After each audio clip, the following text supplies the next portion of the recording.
ଆମେ ଆଜି ଯାଉଛୁ ଗୋଟେ ନୂଆ ଜାଗାକୁ। ସେଟା ହେଲା ଗୋବିନ୍ଦପୁର ନୂଆ ଗାଁରେ ମନ୍ଦିର ଅଛି। ମନ୍ଦିର ନାଁ ହେଉଛି ମା ନାରାୟଣୀ। ଏ ମା ନାରାୟଣୀ ମନ୍ଦିର ଦେଖ ବହୁତ ସୁନ୍ଦର ଲାଗୁଛି। ଏବେ ଟିକେ ମାଆଙ୍କୁ ଦର୍ଶନ କରିବା। ବହୁତ ସୁନ୍ଦର ଲାଗୁନ୍ତି। ଏବେ ମାଆଙ୍କୁ ଦର୍ଶନ କରିବା। ଚଲ ମା ନାରାୟଣୀ ମନ୍ଦିରକୁ ଆମେ ଏଣ୍ଟ୍ରି କରିବା। ଟିକେ ଭିତରେ ଏତେ ବାଗ ଆସିବନି।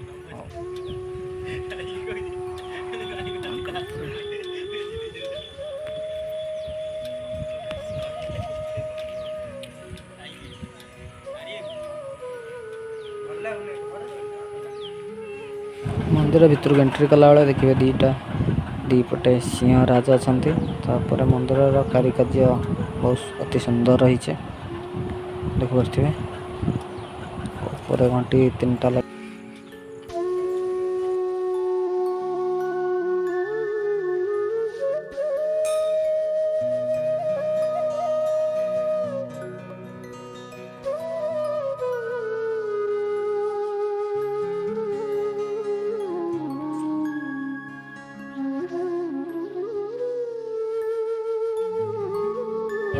ମନ୍ଦିର ନ୍ୟାଚୁରାଲ ଦେଖିବା ବହୁତ ସୁନ୍ଦର ଲାଗୁଛି। ଆଉ ଗୋଟେ ଶାନ୍ତି ଜୀବ ଲାଗୁଛି।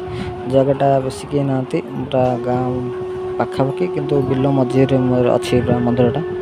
ଆଉ ମନ୍ଦିର ସାଇଡ଼ରେ ପୁରା ବହୁତ ଧାନ ଚାଷ ଲୋକ କରୁଛନ୍ତି। ଆଉ ଜାଗାକୁ ଯିଏ ଆସିବ ବହୁତ ଶାନ୍ତି ଲାଗିବ, ବହୁତ ସୁନ୍ଦର ବି ଲାଗିବ। ଏବେ ମାଆଙ୍କୁ ଟିକେ ଦର୍ଶନ କରିବାକୁ ଚାଲ। ଦାନ ବାକ୍ସଟି ଅଛି, ମାଆଙ୍କୁ ଦର୍ଶନ କରିଦେବା। ଜୟ ମା ନାରାୟଣୀ।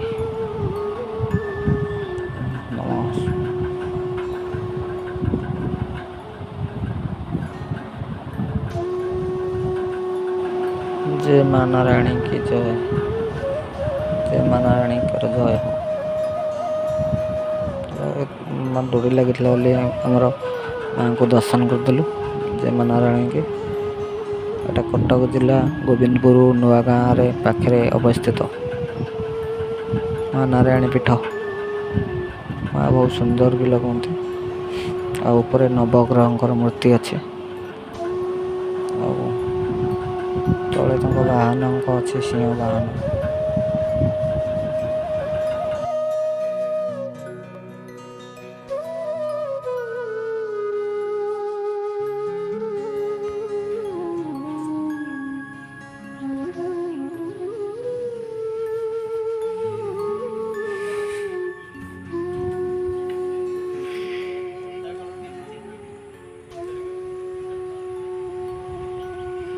मंदिर बहुत सुंदर अच्छे।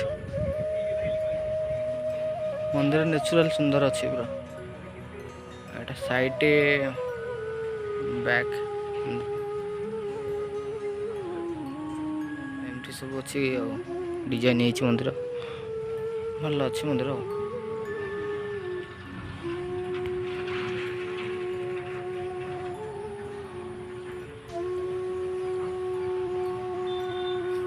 ये माँ बराही अच्छी। मंदिर बहुत बढ़िया बना जाए। मंदिर एमती बना जाए। मंदिर गोटे पद्म फूल उपर मंदिर तैयारी जाए।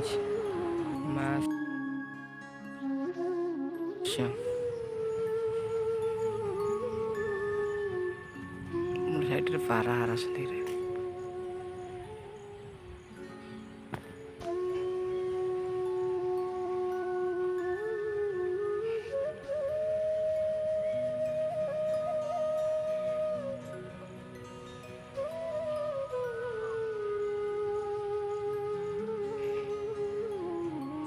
एपटे अच्छी गोटे यज्ञ कुंड। ये गोटे भी कौन मंदिर तैयारी चलছে अधा ही अच्छे। सब अच्छे लोक कहीं ना अशोक स्तंभ अच्छे। एपटे भी गोटे द्वार अच्छे। बाजा अच्छे ना। हाँ वीडियोटा जब भल लगुव निहाती लाइक शेयर सब्सक्राइब कर कमेंट जनइबे।